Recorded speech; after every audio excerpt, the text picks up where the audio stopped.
coucou tout le monde, j'espère que vous allez bien. De mon côté, tout va bien. Enfin, je suis un peu, à mon avis, comme beaucoup, à mon avis, ces temps-ci, mais je suis pas mal prise au niveau de la gorge et du nez. Donc bon, il y a rien de grave, hein, mais donc c'est un peu pénible, c'est épuisant pour rien, quoi. Mais bon, c'est pas grave. Du coup, j'espère seulement que je vais réussir à faire l'épisode sans être obligé d'interrompre 1000 fois. Donc bon, je couperai les passages où je m'étouffe, où je meurs, mais pour que ce soit digeste pour vous. Mais bon, voilà. Avant toute chose, je voulais absolument vous remercier pour l'accueil que vous faites ces derniers temps en podcast, à mes comptes aussi de manière générale sur, que ce soit TikTok, Instagram et cetera, ou YouTube aussi. Et vous êtes vraiment de plus en plus nombreuses et nombreux à suivre mon podcast, à l'apprécier, à le partager, donc vraiment merci, j'ai vraiment de gratitude pour ça, donc voilà, encore merci. Ce week-end, j'ai découvert un nouveau film d'animation qui vient tout juste de sortir sur Netflix, à destination des enfants, et qui s'appelle L'éléphante du magicien. Donc peut-être que parmi vous, il y en a qui l'ont déjà vu. Et si c'est le cas, donnez-moi d'ailleurs votre avis en commentaire, ça m'intéresse. Si c'est pas le cas, je ne vais pas vous spoiler parce que c'est pas le but. Le but, c'est plutôt de vous inviter à aller le voir, si vous le pouvez, ou si vous n'avez pas Netflix, peut-être le retrouver sur une plateforme de streaming, par exemple, etc. Mais c'est un film qui m'a beaucoup ému et personnellement, je l'ai trouvé vraiment beau, aussi bien visuellement que pour les leçons de morale, enfin de vie plutôt, voilà, qu'il offre. Et d'ailleurs, l'une d'elles, c'est justement qu'il faut affronter ses peurs au risque de rien faire sinon dans sa vie, si ce n'est que de vivre triste et apeuré, quoi. Donc ça nous amène au sujet de l'épisode du jour. Donc c'est parti. Bonjour, je m'appelle Julie, je suis la maman de 3 enfants, âgés de 13 à 4 ans, accompagnatrice en développement personnel, future praticienne en psychothérapie et amoureuse de la vie. Je souhaite la bienvenue sur le podcast The Cocoon, un podcast dédié aux femmes qui veulent vivre une vie sereine et épanouie sans s'épuiser. Ma mission, c'est de vous guider dans la transformation de votre soi intérieur afin de vous donner les ressources pour transformer votre vie. Chaque semaine, je vous partage mes conseils et astuces, de l'inspiration, mes réflexions et mes phases d'introspection, afin de vous aider à reprendre la main sur votre vie, à faire de la place pour plus de self-love et d'alignement. Chaque jour, vivez plus en conscience, apprenez à vous connaître et à incarner votre vérité. Grâce à ces épisodes, vous serez, je l'espère, prête à vivre l'une des plus belles pages de votre vie. Comme d'habitude, si vous aimez le podcast, la meilleure façon de le soutenir est de mettre une note de 5 étoiles sur la plateforme de podcast que vous utilisez. Ainsi, vous permettrez à d'autres personnes de le découvrir plus facilement. Ensemble, épanouissons-nous dans nos vies.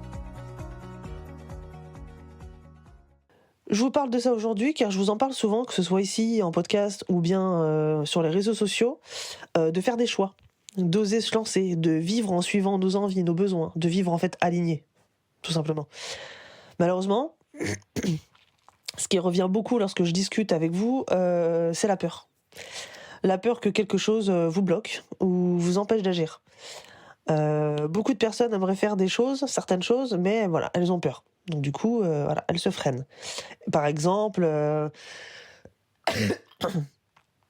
j'aimerais bien m'habiller de telle ou telle façon, mais bon, j'ai peur, voilà, que les gens me jugent. Ou bien, j'aimerais changer de travail, mais j'ai peur de perdre ma stabilité financière. Ou bien, j'aimerais voyager à tel ou tel endroit seul, mais j'ai peur parce que, bah voilà, j'ai peur pour ma sécurité, en fait. Donc ces exemples sont très communs, en fin de compte. Voilà, ils sont liés à beaucoup de monde. Et d'ailleurs, il y en a certains qui ont pu me concerner, personnellement, jusqu'à il y a encore pas très longtemps, finalement, c'est assez récent, en termes d'années de vie, on va dire. Donc, je vous parle pas, par contre, attention, de phobie, hein. Ok, c'est bien, mais bien de peur, voilà, dans la vie, quoi, qui nous empêche d'agir. Notre peur, en fait, elle nous empêche de vivre. Faut le savoir, hein. Elle décide de ce qu'on est capable ou non, de ce que l'on va porter, comme je vous le disais tout à l'heure dans l'exemple, voilà, des vêtements, quoi. De ce que l'on dit, de à qui on parle aussi. On laisse la peur, en fait, décider de qui on est. Et je suis sûre que parmi vous, il y en a qui se sentent concernés justement par ce que je dis, parce que voilà, vous l'avez peut-être déjà ressenti. Dites-le moi d'ailleurs en commentaire, ça peut que être intéressant. Par exemple, avoir très envie de quelque chose, comme par exemple prendre la parole en public sur un sujet qui vient d'être lancé par le groupe, par exemple, etc. Et qui pourrait du coup aider tout le monde, mais finalement se dire que bah non, on a trop peur, on n'est pas capable, etc. Donc du coup on le fait pas. Suite à ça, on va être frustré, est déçu du coup de pas l'avoir fait. Et on se dit: «Bah ouais, j'aurais trop aimé le faire, mais du coup, bah, je suis pas capable», et cetera. Dans ces moments-là, on a vraiment une baisse de l'estime de soi du coup, forcément puisqu'on ne l'a pas fait. Et en fait, on a envie de vivre réellement et de répondre à un besoin que l'on a, OK? On a envie d'accomplir des choses et de se sentir accompli aussi. À ce moment-là, la peur en fait, elle survient. Elle nous met une alarme rouge, hein, dans la tête, grâce ou plutôt, ici «à cause de», entre guillemets, de notre cerveau reptilien dont je vous ai déjà parlé plein de fois dans les podcasts ou sur YouTube et cetera, qui va nous dire: «Oh là là, fais gaffe, hein, tu vas sortir de ta zone de confort si tu fais ça». Comme si c'était quelque chose de pas super, agréable ou, d'intéressant, quoi. Du coup, suite à ce message-là, on se dit qu'on n'est pas capable de sortir justement de sa zone de confort. On laisse un peu, beaucoup même d'ailleurs, la peur décider de ce qu'on est capable ou non, et on reste finalement dans l'inaction. On passe à côté des choses qui nous font vraiment envie et dont parfois on pourrait avoir besoin en plus. Donc au final, on va rester vraiment dans une, situation qui nous plaît pas, comme, bah, voilà, et après voilà, on va ressentir pardon de la frustration parce qu'on va être dans l'inaction. Alors qu'en fait, on crève d'envie, de faire justement ce quelque chose-là. On commence après à se dire qu'on est incapable de faire autre chose. On laisse la peur décider de notre identité, de notre vie, de rester, dans une situation où on est mal. Donc réfléchissez, je suis sûre qu'on a tous été un jour ou l'autre dans cette situation, comme par exemple quitter son travail et lancer une entreprise. On le fait pas parce qu'on a peur. Demander à une amie d'où vient son manteau parce qu'on l'adore et on aimerait trop avoir le même. Inviter quelqu'un à aller boire un verre par exemple, que ce soit homme ou femme, hein, peu importe. Changer de coupe de cheveux. Adopter un autre style vestimentaire, parler à un ou une inconnue dans la rue, et cetera, et cetera. Hein, des exemples, il y en a plein.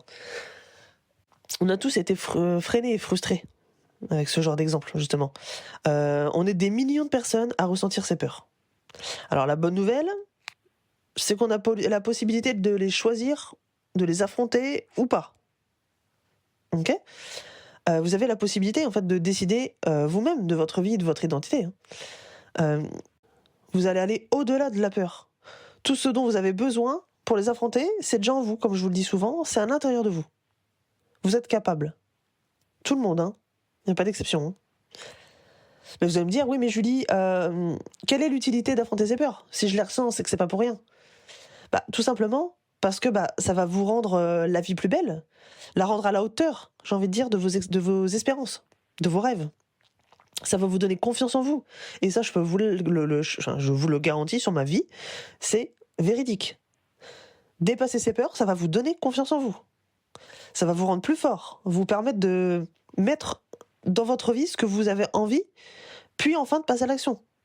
Il faut savoir une chose importante, c'est que la peur nous empêche d'agir uniquement parce qu'on a peur de perdre quelque chose. Je sais pas si vous me suivez, si c'était très clair ce que je viens de dire. Je répète, la peur nous empêche d'agir uniquement lorsqu'on a peur de perdre quelque chose. En fait, nos peurs sont reliées à nos besoins. Quand on a peur de quelque chose, c'est parce qu'on a peur de perdre ce besoin. Pardon, je suis en train de perdre ma voix, je vais mourir. Peut-être que voilà, justement, ce besoin est déjà comblé, et donc du coup, bah, on a peur, quoi. Si jamais on passait à l'action, bon, ça craint, quoi. On pourrait potentiellement le perdre, quoi. Par exemple, prendre la parole en public, on a peur, parce que bah, on a peur de perdre l'appartenance qu'on a toujours eu, enfin qu'on a actuellement au groupe. On a peur de se sentir rejeté si on fait pas bien les choses. C'est la peur de la connexion, de l'amour, de l'appartenance, beaucoup aussi ça. On a peur car c'est relié à un besoin qui, pour le moment, est comblé. On fait déjà partie d'un groupe et tout, il n'y a pas de problème. On est déjà aimé, on a déjà la connexion. Donc si jamais on prend le pas de prendre la parole en public, on risque de mettre en péril ce besoin qui est comblé. Donc ça, c'est d'ailleurs une peur qui revient énormément, qui est très très très fréquente chez les adolescents. Bon, pas seulement, mais vraiment, c'est chez les adolescents, ce besoin d'appartenance au groupe qui est très très fort. Si vous avez des enfants en âge, dans ces âges-là, vous verrez que c'est très très fort. Autre exemple, lorsqu'on a peur de changer de travail ou de se lancer, justement, comme je le disais tout à l'heure, dans la création d'une entreprise, de devenir son propre patron, etc. Qu'est-ce qu'on a peur de perdre, en fait ? La sécurité notamment financière. C'est un besoin Et on a peur que ce besoin-là ne soit plus comblé si jamais on change de travail. Ou encore la peur aussi de décevoir celles et ceux à qui on a dit qu'on voulait se lancer dans l'entrepreneuriat, par exemple. Parce que si jamais ça fonctionne pas, t'imagines ce qu'ils vont pouvoir penser de nous, quoi. Donc la peur du regard de l'autre aussi, beaucoup. Donc pourquoi est-ce qu'on a des besoins cachés, on va dire entre guillemets, derrière ces peurs-là, en fait? Parce qu'en fait, nos besoins déterminent toutes nos actions dans notre vie. Que ce soit nos besoins d'amour, de contribution, d'appartenance, de sécurité, etc. Vous le savez déjà, le but de mes podcasts, enfin de ma chaîne de podcast, donc de chacun de mes épisodes, c'est de vous donner des conseils pour aller au-delà de vos peurs, de vos limitations, de vos croyances, etc. pour vous épanouir. L'épanouissement ne peut pas avoir lieu sans l'accomplissement. Impossible. Sans se réaliser, sans aller au-delà de ces peurs. Mon but, c'est vraiment de vous aider à vous épanouir. Enfin, ça, j'espère quand même, depuis le début, quand même, que vous avez compris. Ce que je vous propose, du coup, c'est qu'à chaque fois que vous avez peur, faites ce petit travail en vous disant « Ok, c'est pas impossible, je peux le faire. Mais oui, ok, j'ai peur. Mais c'est pas impossible. I can do it. Je peux le faire. » Il faut avoir conscience de ça. Je reçois parfois des messages de personnes, bon, principalement des femmes, on va pas se mentir, me disant qu'elles sont pas capables. Alors, je vous le dis, la bonne nouvelle, c'est que si, vous en êtes capable. Tout le monde. Vous allez me dire, oui, mais Julie, c'est facile, tu me connais pas. Tu nous connais pas. Alors certes, pas personnellement, c'est un fait, je ne connais pas toutes les personnes qui m'écoutent. Malheureusement, j'aimerais beaucoup, mais à l'heure actuelle, ce n'est pas possible. Mais une chose est sûre, c'est qu'à moins que vous soyez d'une autre espèce que l'être humain, vous êtes tous et toutes en capacité de vous dépasser. Seulement, la mauvaise nouvelle, du coup, c'est que vous avez peur. Alors, entre guillemets, c'est une mauvaise nouvelle, parce que ça vous freine.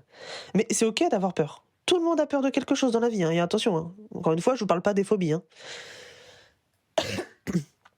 J'ai peur des fois quand je voyage seul, par exemple, pour parler de mes peurs à moi.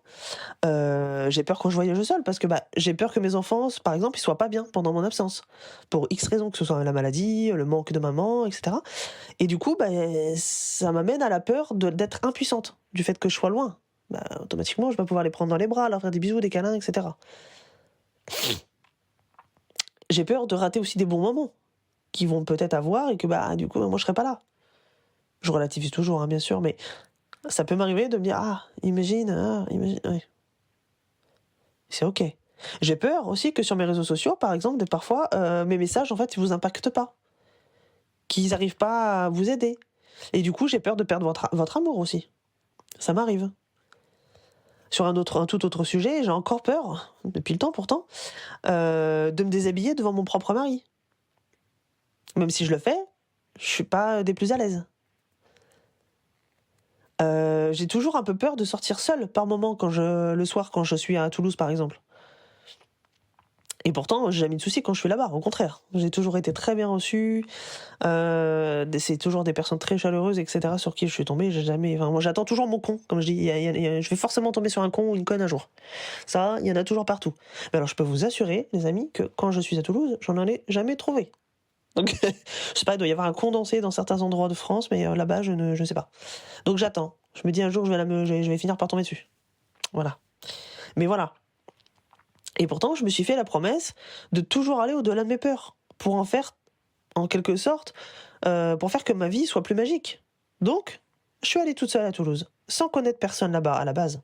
Maintenant, j'ai fait des rencontres, mais de base, la toute première fois que j'y suis allée, donc ça fera un an en mois de septembre. J'y suis allée plusieurs fois, et je retourne encore cette semaine, donc le 22 là. Eh bien, à la base, je connaissais personne, et j'y suis quand même allée. Et pourtant, j'y étais jamais allée auparavant non plus. Et tout s'est très bien passé, évidemment. Il y a quand même plus de probabilités pour que ça se passe bien, au final, que pour que ça n'arrive pas, pour qu'on ait des soucis. Cette promesse que je me suis faite, de toujours aller au-delà de mes peurs, j'aimerais vraiment que vous fassiez la même, en fait. Vous fassiez la même à la fin de l'épisode. Vraiment. Parce que sincèrement, ça a changé ma vie. Ça a changé ma vie parce que je me suis rendu compte que j'étais capable. Qu'en fait, tout ça, c'était dans ma tête. Que je m'inventais des histoires. Puisque finalement, en restant à la maison, je restais dans ma zone de confort. Parce que ça, c'est pas mal. C'est pas si mal. Ça va. J'ai mes enfants, j'ai mon mari, j'ai ma petite vie, mes petites routines, mes habitudes. Je connais. Donc c'est sûr, c'est rassurant, ça fait pas peur, hein. Mais alors, si vous saviez le bien que ça m'a fait de partir, oui, certes, laisser mes enfants quelques jours. Bon, ils étaient avec leur père, hein, donc il y a quand même pire comme contexte. Et clairement, au final, ils étaient très contents quand je suis revenue parce que ils avaient plein de trucs à me raconter. Mais ça m'a fait un bien fou parce que je me suis rendu compte que, en fait, Julie, t'es capable, hein. T'es pas plus bête qu'une autre. Il suffisait que tu le vois, en fait. Donc quand vous avez conscience de cette peur, ce que vous pouvez faire, c'est prendre une feuille et un stylo ou votre appli note, je sais pas comment ça s'appelle, voilà, sur votre téléphone, et écrivez tous les besoins cachés derrière cette peur. Analysez ça. Donc là, attention, c'est pas de l'introspection, c'est de l'analyse. Ok ? Travail sur soi, si vous préférez. Donc, qu'avez-vous peur de perdre ? Ça, c'est les questions qu'il faut vous poser. Qu'avez-vous peur de perdre ? Quel est le besoin qui vous crie stop et vous met en alerte ? Rien qu'en faisant cet exercice, vous verrez que déjà, la moitié d'entre nous sommes capables de passer au-delà de la peur d'agir. Et, justement, agir. Ensuite, dans tous les cas, il faudra confronter, du coup, vos peurs pour agir. Et rendre, du coup, votre vie plus belle. Imaginez votre vie comme une cible. Si ça peut vous aider, les gens qui, un peu comme moi, ont une mémoire un peu visuelle, imaginez votre vie comme étant une cible. Vous savez, avec plusieurs anneaux, là, le rouge, le blanc, machin. Le cœur de la cible, donc le gros point au milieu, c'est la zone de confort. Ok ? Là où vous êtes, à l'instant présent, quand vous êtes sur une chaise, dans une salle, par exemple, et qu'il y a plein de gens, et qu'on vous propose de prendre le micro, par exemple, pour parler. Vous savez, les trucs hyper confort. Juste avant ça, vous étiez sur votre chaise, bien tranquillou, en train d'écouter la conférence, par exemple, ou je sais pas, vous étiez dans la classe, etc. Bref, vous étiez bien. Puis là, on vous tend le micro. On vous demande de parler devant tout le monde. Vous étiez tranquille, tout est confort, pas de peur. Autour de cette zone, il y a ce qu'on appelle la zone d'apprentissage. En général, on passe notre vie à être un peu dans ces deux zones-là. Zone de confort, zone d'apprentissage. On sort pas trop de ces deux zones-là. Et enfin, autour de cette zone d'apprentissage, il y a la zone de panique. Voilà. La fameuse zone qu'on adore, d'ailleurs. C'est la zone des peurs. Zone de panique. Et enfin, autour de la zone des peurs, le grand cercle, c'est la zone où opère la magie. La zone de bonheur. Eh bien, qu'est-ce qu'il faut faire pour atteindre cette zone de bonheur ? Il faut d'abord passer par la zone de panique, la zone des peurs. Et là, on n'est pas confort du tout, hein, je vous l'assure. Je peux vous assurer que quand j'y suis retournée, une énième fois, et que j'ai dû prendre un Blablacar, et que j'étais la seule nana, avec 2 gars dans la voiture, je faisais pas trop la quèque, hein, quand même. Hein. Je faisais pas la maline. Je me suis dit, oulala, c'est chaud quand même, hein, 2 mecs, je suis toute seule, bon, surtout que j'ai un passif qui fait que je me méfie beaucoup de ce genre de choses. Donc la peur chez moi là, à ce niveau-là, elle était bien là, quoi, bien ancrée. Mais je me suis dit maintenant c'est parti, hein, faut se lancer. Puis j'y suis allée et on fait le compte, j'ai fait 2 super rencontres, 2 gars super. Alors le jour et la nuit, hein, les 2 gars. Hein. Le jour et la nuit, mais alors d'une gentillesse déjà incroyable. Le conducteur. Très bon pilote, entre guillemets, très bon conducteur, extrêmement intelligent. C'était, alors attendez, parce que moi qui adore faire des vidéos, faire des vlogs, des machins, le gars était, comment on appelle ça, réalisateur de films et de documentaires. Bon, alors je vous raconte pas, j'ai dû le saouler, à mon avis, parce que je lui ai posé plein de questions sur son travail. Enfin bref, il a dû me détester. Mais on voyait qu'il était fasciné par son travail, il était vraiment passionné. Donc je pense, au fond de lui, je pense sincèrement qu'il était content de parler de son boulot. Mais on a fait une super rencontre. Et l'autre homme qui était avec nous, c'est quelqu'un qui réside sur Toulouse. Et puis au final, on est devenus super copains. Et donc du coup, quand je vais sur Toulouse, ça te dit de boire un café, nanana. Et du coup, on discute on s'est fait un petit groupe de copains et impeccable. Et j'ai jamais eu de problème. Jamais. Parce que je me suis permise de traverser cette zone horrible de panique, cette zone de peur, pour atteindre la zone où la magie opère, la zone du bonheur. Donc imaginez votre vie avec une cible comme ça et comprenez que vous devez sortir de votre zone de confort pour grandir, confronter vos peurs, les traverser pour mettre cette magie dans votre vie en fait. Derrière chacune de vos peurs, il y a quelque chose d'incroyable qui vous attend. Ok ? Et ça vous fera vraiment passer un cap. Ça vous fera monter une marche à chaque fois que vous allez les affronter. Moi, c'était ça. La première fois, j'avais très peur de partir à Toulouse, par exemple. Ça m'a fait passer un palier, une marche. Deuxième fois, je tombe sur ces deux garçons-là. Ouh, seule nana dans la voiture. Je me faisais un peu dans le pantalon quand même, je peux pas vous mentir. Eh ben, je l'ai fait, j'ai passé un autre palier, une autre marche. Ainsi de suite. Prochaine fois que j'y retourne, je me mets la mission de prendre le métro, parce que j'ai très peur de prendre le métro toute seule, en fait. Parce que moi, je me réfère au métro parisien, donc on me dit que ça n'a rien à voir, mais bon. Je vais quand même me missionner de prendre le métro, même si je suis pas hyper à l'aise avec l'idée. Mais je vais le faire. Et je suis sûr qu'une fois que ce sera fait, je serai fier de moi. J'aurai passé un cap. Je vais me rapprocher, entre guillemets, de ce qui me fait rêver d'être, voilà. De la personne que j'ai envie d'être. De la vie que j'ai envie d'avoir. Parce qu'il faut bien comprendre une chose. C'est que la peur paralyse. Parce qu'elle est censée nous maintenir en sécurité dans les situations dangereuses. Comme je vous l'ai déjà dit plusieurs fois dans les podcasts et les vidéos YouTube. Vous le savez maintenant. C'est comme ça depuis la nuit des temps, depuis que l'homme avec un grand H existe. Le cerveau est conçu comme ça pour notre survie. Bon, le problème c'est qu'il ne sait pas distinguer quelque chose qui nous met réellement en danger et quelque chose qui pourrait nous mettre en danger, mais bon, en fait, qu'on peut gérer, quoi. Il n'est pas là pour nous aider à aller au-delà de nos peurs, mais vraiment pour nous maintenir dans notre zone de confort, là où clairement on ne risque rien du tout, même pas d'être heureux, quoi, vous voyez. Ah, c'est sûr, on risque pas non plus. Mais dans laquelle on agit un peu de manière mécanique, mais en sécurité physique. Mais du coup, on n'agit pas, on est frustré. C'est un fait.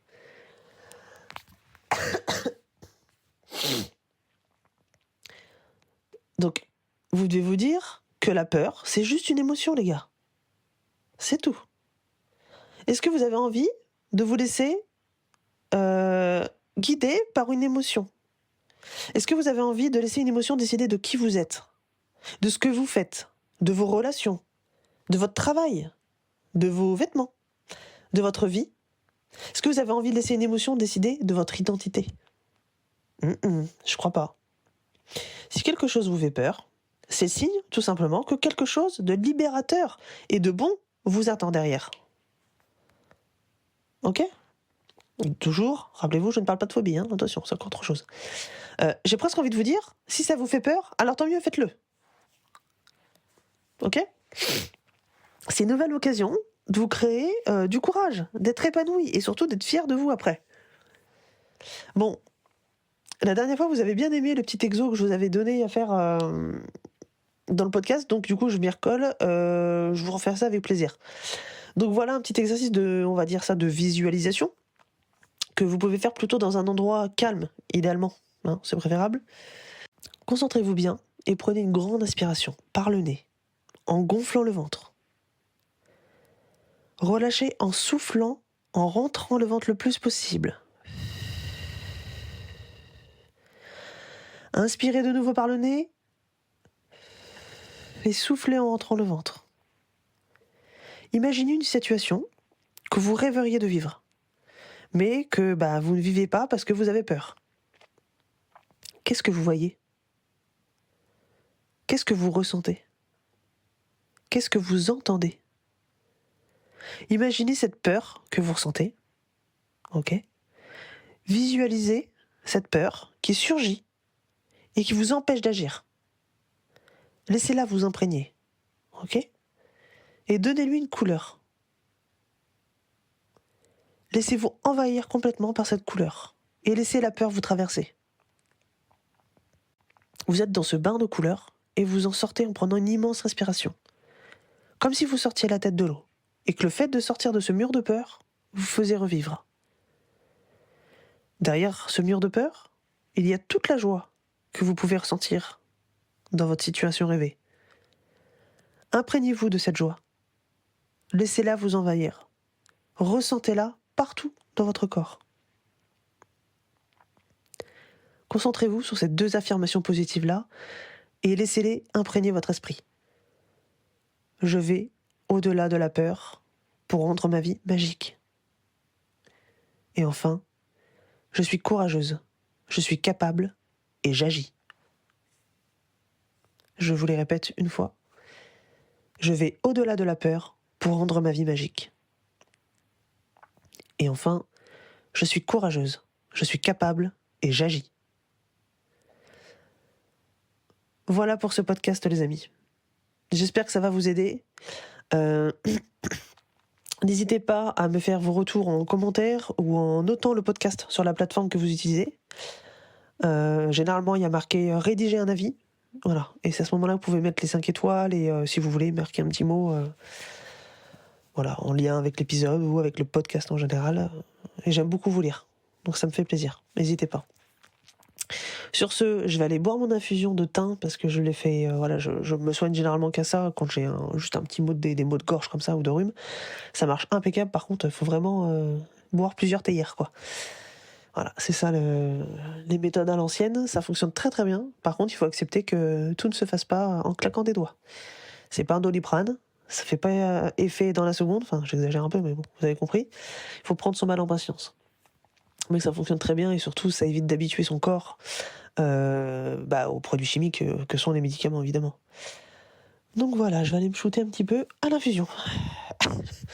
Ça fait un peu hippie drogué dans les bois, ça, quand même, quand je dis ça. Bon, c'est pas grave, j'assume.